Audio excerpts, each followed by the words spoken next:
Nakakita ka na ba ng 0% interest sa harap ng SM Cyberzone o mga home appliance store? Imagine this, nasa SM Cyberzone ka, naglalakad, wala ka namang balak bumili. Window shopping lang, sabi mo. Pero biglang nakita mo siya, ang bagong iPhone 15 Pro Max o kaya yung bagong gaming laptop na pangarap mo. Lumapit ka, tinignan mo ang price tag, 85,000 pesos. Aray, ang mahal, di kaya ng budget, aalis ka na sana. Pero biglang lumapit yung salesman, nakangiti. Sir, good news! Naka-promo kami ngayon. 0% interest for 24 months. Kinuha niya ang calculator. Tik-tak, tik-tak. Sir, 3,541 pesos lang per month. Kayang-kaya, di ba? Biglang nagbago ang ihip ng hangin. Mula sa, hindi ko kaya ang 85,000 pesos, naging, uy, kaya ko ang 3,000 pesos monthly. Pumirma ka, umuwi kang may bagong gadget, feeling mo nanalo ka sa loto, ngunit hindi iyon ang katotohanan. Gising na. Pero let me tell you the truth, sa moment na pumirma ka sa papel na yon, you just got played.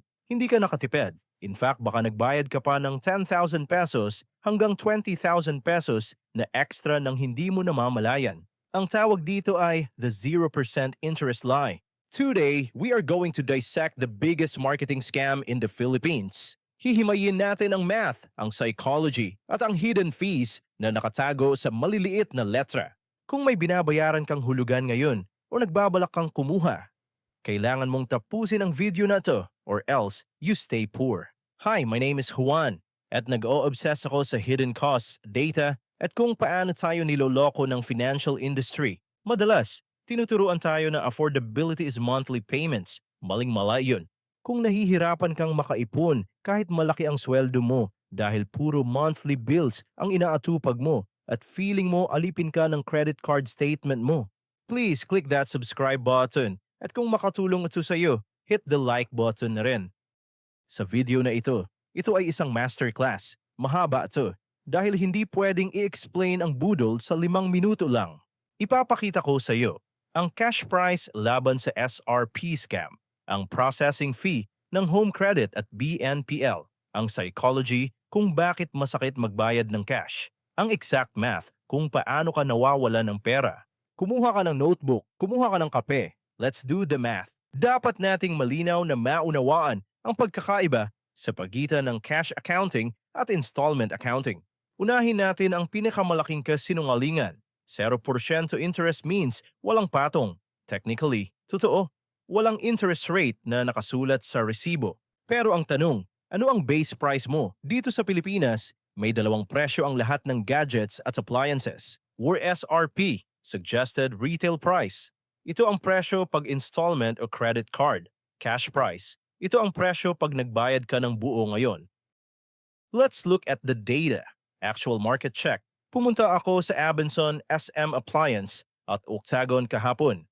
Heto ang presyo ng isang MacBook Air M2. Installment price, SRP, 69,990 Philippine pesos. Offer, 0% interest for 24 months. Monthly, 2,916 Philippine pesos. Straight cash price, 57,990 Philippine pesos. Promo discount. Wait lang, 69,990 Philippine pesos, installment minus 57,990 Philippine pesos, cash equals 12,000 Philippine pesos difference. Sinasabi nila 0% interest, pero kung nag-cash ka, makakatipid ka ng 12,000 pesos. So, ano yung 12,000 pesos na yun? Donasyon, charity? Hindi, interest yun. Tinago lang nila sa pangalang discount. Kung i-compute natin ang effective interest rate, nagbayad ka ng extra 12,000 pesos para sa item na 57,000 pesos ang halaga. That is roughly 20% interest na tinago sa ilalim ng 0% marketing. Kung i-compute natin ang effective interest rate, nagbayad ka ng extra 12,000 pesos para sa item na 57,000 pesos ang halaga. That is roughly 20% interest na tinago sa ilalim ng 0% marketing. Ang 0% ay pain bait lang para kumagat ka sa SRP. Eh Juan, wala naman akong credit card, home credit gamit ko, or bill lease. Mas malala to, listen carefully. Sa mga non-bank financing, madalas may tinatawag na processing fee. Insurance/protection fee. Sa pilitang insurance daw para ma-approve. Collection fee. Pag na-late ka ng bayad. Case study, budget phone, 10,000 pesos. Sabi ng ahente, Sir, 0% interest. Mag-down payment ka lang ng 3,000 pesos. Loan amount, 7,000 pesos. Term, 6 months. Monthly, 1,166 pesos. Dapat ganito kung 0%, di ba? 7,000 divided by 6. Mali. Ang actual monthly mo ay nagiging 1,300 pesos or more dahil sa fees. Plus, yung processing fee na 3%, 300 pesos. Ibabawas pa sa loan o dadagdag sa down payment. Kung i-compute mo ang IRR, internal rate of return, ng mga fees na 2, ang annual interest rate mo ay umaabot ng 40% to 60%. Mas mahal pa sa credit card. Mas mahal pa sa Bombay, 5 to 6.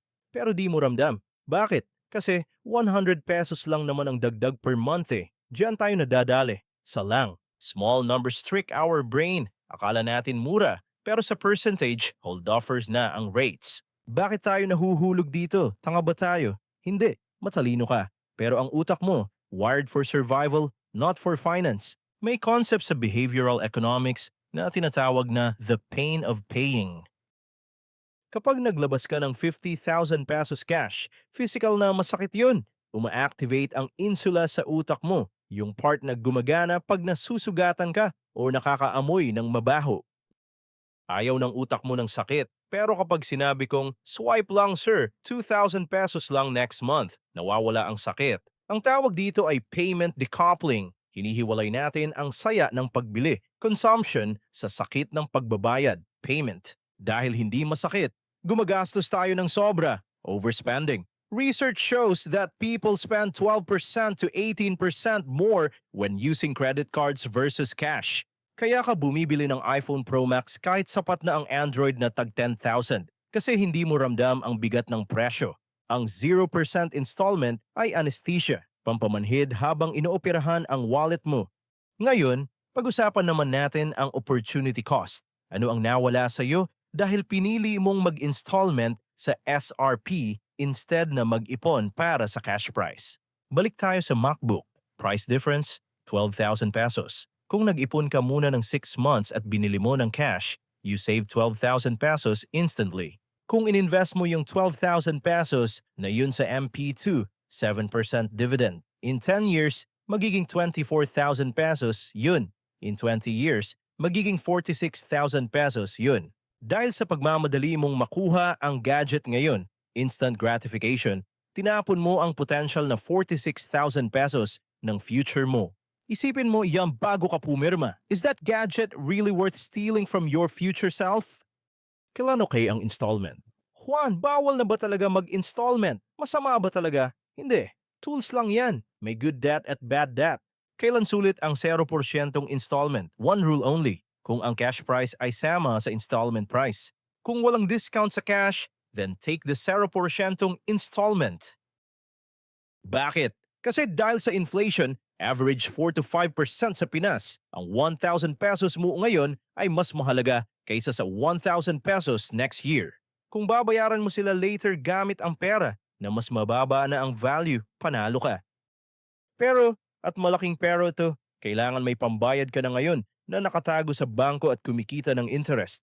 Huwag gamitin ang installment dahil wala kang pera. Gamitin mo lang. Kung ayaw mo lang galawin ang pera mo, huwag gamitin ang installment dahil wala kang pera. Gamitin mo lang kung ayaw mo lang galawin ang pera mo. So, anong gagawin natin next time na matukso tayo sa 0% interest? Ito ang 3-step shield mo. The cash price question. Bago magtanong ng monthly, tanungin mo muna, Miss, magkano pag straight cash? Pag sinabing mas mababa, alam mo na, may hidden interest ang installment. The 7-day rule. Pag gusto mo ng gadget, wait for 7 days. Usually, nawawala ang high ng dopamine. Pag gusto mo pa rin after 7 days, pag-ipunan mo. Compute the total cost of ownership, TCO. Monthly basis months plus processing fees. Ay compare mo sa cash price. Tignan mo kung gaano kalaki ang tanga tax na babayaran mo. Guys, we work hard for our money. Huwag tayong magpadala sa marketing tricks. Rich people ask, how much is the total cost? Poor people ask, how much is the monthly? Be the former, not the latter. Kung naramdaman mo na parang nabudol ka noon, okay lang yan. Tuition fee. Ang importante, gising ka na ngayon. Stop financing your lifestyle. Start financing your freedom. Ako si Juan Finance. I teach you the math so you don't get played. Cheers!